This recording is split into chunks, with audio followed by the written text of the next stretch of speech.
नमस्कार, आपण पाहता हिरकणी न्यूज. हिरकणी न्यूज प्रत्येक क्षण ताज्या घडामोडी आणि महत्त्वाच्या प्रत्येक बातमीसाठी नेहमी तत्पर. 30 लाखांचा खर्च, 15 लाखांचा हुंडा. पाठवणीनंतर नवरीला समजलं IAS नवऱ्याचं ते धक्कादायक सत्य. नागपूरमध्ये एक धक्कादायक घटना समोर आली आहे, जिथे एका कुटुंबाने आपल्या मुलीचं लग्न स्वतःला IAS अधिकारी सांगणाऱ्या व्यक्तीशी मोठ्या थाटामाटात लावून दिलं. मात्र पाठवणीनंतर काही तासातच जे सत्य समोर आलं त्याने संपूर्ण कुटुंबाला हादरवलं आहे. एका मॅट्रिमोनियल ग्रुपच्या माध्यमातून प्रीतम कुमार निषाद नावाच्या तरुणाचं स्थळ आलं. या तरुणाने तो IAS अधिकारी असल्याचं सांगितलं आणि आपली पोस्टिंग माणिकपूर येथे असल्याचं भासवलं. कुटुंबाचा विश्वास संपादन करण्यासाठी त्यांनी बनावट इंटरव्ह्यूचे व्हिडिओ, ऑफिसचे फोटो आणि काही नेत्यांसोबतचे आपले फोटोही शेअर केले. हे सर्व पाहून कुटुंबियांची खात्री पटली की आपल्या मुलीचं नातं एका प्रतिष्ठित अधिकाऱ्याशी जुळत आहे.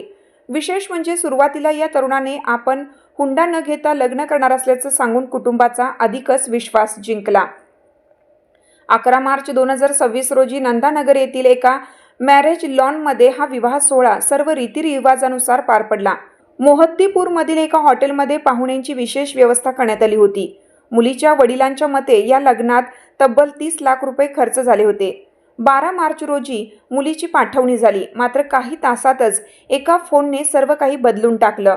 लग्नात सहभागी झालेल्या एका व्यक्तीने नवरीला सांगितलं की तिचा पती कोणताही IAS अधिकारी नाही. हे ऐकताच नवरीच्या पायाखालची जमीन सरकली आणि तिने तातडीने आपल्या वडिलांना फोन केला. मुलीचा फोन येताच कुटुंबीय वेळ न घालवता इटावा येथे पोहोचले. तिथे आरोपीने दिलेल्या पत्त्यावर गेल्यावर त्यांना धक्काच बसला. ज्याला ते IAS अधिकारी समजत होते तो एका छोट्याशा भाड्याच्या खोलीत राहत होता. तिथे कोणतीही सरकारी सुविधा किंवा अधिकाऱ्यांसारखं वातावरण नव्हतं.